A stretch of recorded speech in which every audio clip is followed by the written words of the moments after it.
On entend souvent des propos alarmants quant au niveau de l'enseignement en communauté française, en Fédération Wallonie-Bruxelles, trop d'échecs à un niveau insuffisant.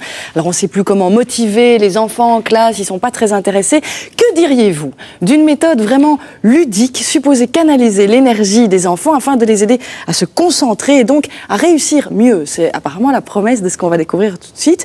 Une jeune femme originaire de la région de Namur a mis au point un système qui a l'air juste génial. Ça s'appelle la méthode Félicité, Adrien. Voilà, elle s'appelle Catherine Delez. Elle est conceptrice de cette fameuse méthode Félicité, vous venez de le dire.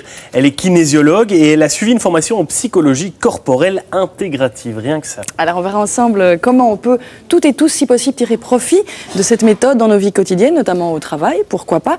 Voici d'abord le reportage de notre journaliste Julie Foal qui s'est glissée dans une classe de 3e primaire à Mont-sur-Marchienne, dans le Hainaut. Une classe où l'on croit au slogan de la méthode Félicité, mieux dans son corps, mieux à l'école. C'est un matin comme tous les autres pour les élèves de l'école des Sœurs de la Providence à Mont-sur-Marchienne. 8h30 sonne la rentrée en classe pour les 3e primaires et ils sont surexcités.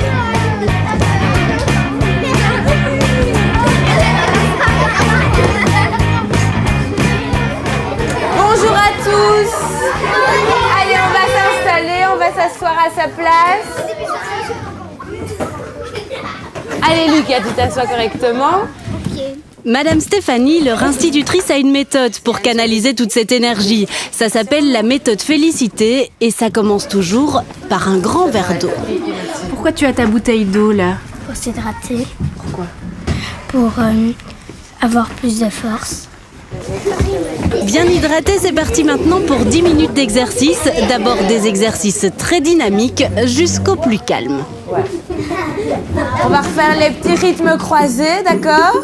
Pour connecter les deux petites parties du cerveau et pour permettre de mieux se réveiller. On commence par quoi? Allez.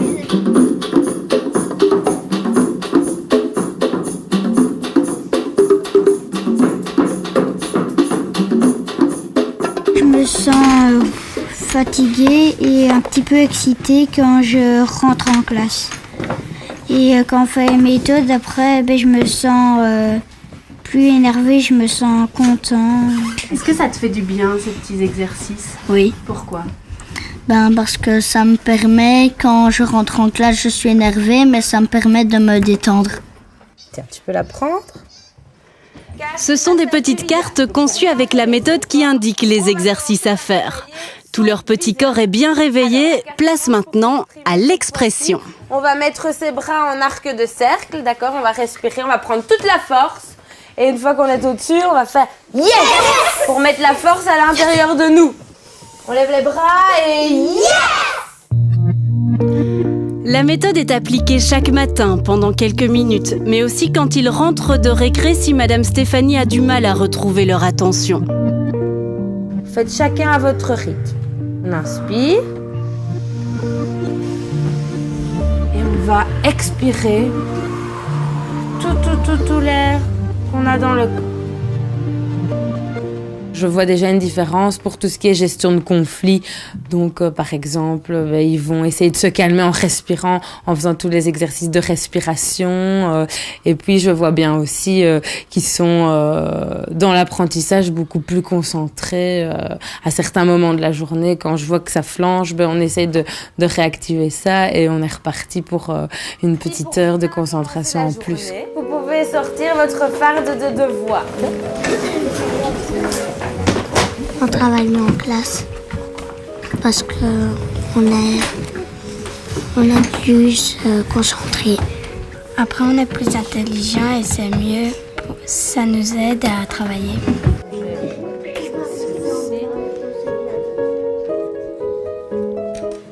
Vivement qu'on devienne tous plus intelligents grâce à ça. Pourquoi pas, Catherine Delez, merci d'être avec nous. Vous êtes donc la fondatrice de cette méthode Félicité, de la SBL, du jeu aussi que vous avez breveté. C'est un projet très très important pour vous. Est-ce que notre Madame Stéphanie de cette séquence obéit aux préceptes que vous avez mis en place? Est-ce qu'elle l'applique correctement, cette méthode? Oui, tout à fait. Je trouve qu'elle elle fait ça avec beaucoup d'enthousiasme, beaucoup de joie. Elle transmet vraiment la méthode avec tout son cœur. Et C'est vous qui formez les enseignants qui veulent s'y essayer. Mais est-ce que ça marche avec tous les profs ou est-ce que c'est le genre de domaine pour lesquels il faut y croire, comme on dit? Tout à fait. Donc pour que ça marche, comme vous venez de le dire, c'est important d'y croire. Il faut être réceptif à la méthode. Donc ça veut dire que c'est pas une méthode qu'on pourrait dire objective ou scientifique. S'il y a un peu de magie, entre guillemets. En tout cas, c'est fondé sur les principes de la kinésiologie, si j'ai bien compris. Vous êtes vous-même kinésiologue parmi de nombreuses autres formations. Vous pouvez nous rappeler en quoi consiste la kinésiologie en 2 mots? Alors la kinésiologie, c'est une méthode douce et agréable qui est basée sur la médecine chinoise. Et le kinésiologue, en général, touche le poignet d'une manière très subtile. Et il peut obtenir des réponses et lever des blocages, soit émotionnels ou énergétiques. Donc on part du postulat que le corps est traversé de marques, de champs magnétiques, de marquages différents et qu'on peut dénouer plein de choses grâce à cette méthode-là. Et donc c'est un petit peu inspiré de cet univers-là, ce que vous proposez en classe, cette méthode Félicité. Avant d'aller dans le concret, vraiment vers des astuces qui peuvent, à mon avis, tous nous aider dans la vie quotidienne, justement, est-ce que c'est le genre de choses qu'on pourrait appliquer chacun dans notre travail? Je vois Nathalie... Mais moi, j'ai pas l'impression que ça prend longtemps. C'est une petite partie de toute une journée d'école. Et moi, je trouve que la vie va tellement vite, on demande déjà tellement de choses à nos enfants, et tellement jeunes, que de pouvoir s'arrêter comme ça une petite minute ou deux et de leur donner de l'énergie, je trouve que c'est très intéressant parce que c'est revenir à l'enfant pour ce qu'il est, à l'être humain. Mais est-ce que justement, nous, les adultes, on n'aurait pas tout à fait intérêt... Vous faites pas ça tous les matins? Non, moi je ne le fais pas, je bois même pas mon verre d'eau. Est-ce que vous inciteriez les adultes à faire pareil? Oui, tout à fait. Donc l'eau, c'est un anxiolytique naturel. Ça permet la gestion de stress, au contraire des boissons sucrées qui c'est vraiment... à bannir. À bannir parce que c'est néfaste pour la concentration, quoi. Donc l'eau. Vous dites que les sodas, c'est néfaste pour la concentration? C'est très mauvais pour la concentration. C'est incroyable. Oui.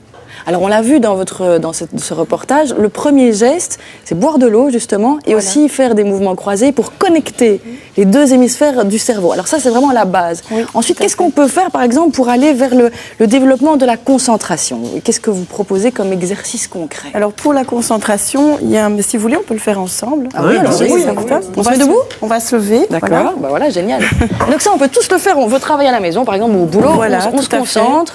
Parce que souvent, ce qui fait qu'on a du mal à se concentrer, c'est qu'on a beaucoup de blocages dans son corps, parce qu'on vit tous parfois des choses un peu difficiles. Et quand un enfant vit des choses difficiles à la maison, il n'arrive pas à se concentrer. Donc, avec la méthode Félicité, on va libérer le corps. Alors, simplement, on va lever ses épaules, comme ceci, on va inspirer, et puis on va relâcher. Avec un son. On fait ça 3-4 fois, on inspire. On inspire. Oui, mais si vous riez. Encore une fois. Gérald ne participe pas à l'exercice. Non, Gérald, on l'entend ruminer dans son coin. À mon avis, lui, il est parmi les réticents de l'affaire. À mon avis, vous pouvez convaincre beaucoup de monde, j'ai l'impression, avec ce genre de choses. Un autre exercice, tant qu'on est debout. Là, on a parlé de concentration. Motivation. Il paraît que vous avez des exercices qui peuvent nous aider à nous motiver pour le travail. Il y en a un là qu'on voit très bien dans le reportage. C'est le yes, en fait, qu'on appelle aussi l'arc de cercle. C'est un mouvement qui va aider à avoir de l'assurance, qui va aider à la confiance en soi. Très efficace aussi pour les contrôles, pour les examens. Alors simplement, on va mettre ses mains à peu près à la hauteur du nombril. Et on va faire un arc. En coupe. Voilà, en coupe, comme si on voulait recevoir quelque chose. On va inspirer. Et puis on va mettre la force dans son corps et on fait yes, yes, yes. Voilà. On va le faire tous ensemble. On le fait en général 3 fois. Ok, on le refait vite. On inspire. Enfin, pas vite normalement, mais bon. Yes. Voilà, et on peut faire le yes un peu plus fort. Voilà. D'accord, ici on va pas le faire. Encore, parce qu'on est un peu tenu par le temps, évidemment. 47 exercices. Il y en a certains donc, qui vont aider à la concentration, d'autres à la motivation, à l'estime de soi, à la gestion du stress. Et dans la méthode, il y a plusieurs techniques. Donc effectivement, il y a la kinésiologie, mais il y a aussi de la psychologie corporelle intégrative, de la sophrologie, du doing, yoga des doigts, yoga des yeux, et beaucoup de Respiration. Alors c'est génial parce qu'effectivement vous avez en bagage toutes ces connaissances théoriques, vous les mettez en application de manière très ludique. On a compris que c'est vraiment, ce sont des aides qui ont l'air très précises, très ciblées. Je trouve ça vraiment très impressionnant. Est-ce que ça marche uniquement avec les petits enfants qui sont réceptifs à ce genre de jeu? Est-ce qu'on peut aller chez des ados avec ce genre de méthode ou d'après vous c'est un peu chaud? Ça peut fonctionner. Maintenant avec les ados, on va moins travailler avec les cartes, on va plutôt travailler vraiment en musique. Et en général, ils sont preneurs parce que souvent les ados quand même sont assez tendus dans leur corps parce qu'ils jouent beaucoup à la PlayStation, à tous les jeux vidéo qui n'est pas forcément et peut-être pas en classe où le regard des autres au moment de l'adolescence est un peu moins évident. Mais je sais que vous planchez là-dessus et je sais que vous avez des demandes. En tout cas, Catherine, on est déjà obligé de s'interrompre. Merci beaucoup d'être venue nous faire découvrir cette méthode. Franchement, c'est tentant, quoi. On a tous envie d'essayer d'en tirer profit. Un immense merci et je vous souhaite vraiment le plus beau des succès dans votre parcours. Merci Adrien. d'avoir invité. On retrouve des informations concernant votre méthode, Catherine, sur votre site internet www.felicité.be. Un site un site. Je perds mes mots, voilà, c'est cette concentration qui fait que je perds mes mots. Un site qui s'adresse aux directions des écoles, aux enseignants et aux parents aussi. Donc vous trouvez toutes les informations sur ce site internet, la façon de vous contacter aussi et de trouver l'agenda de vos différentes animations et activités. Voilà. Merci Adrien, merci Catherine. Alors attention, la suite de Sans Chichi va vous fasciner. Il y aura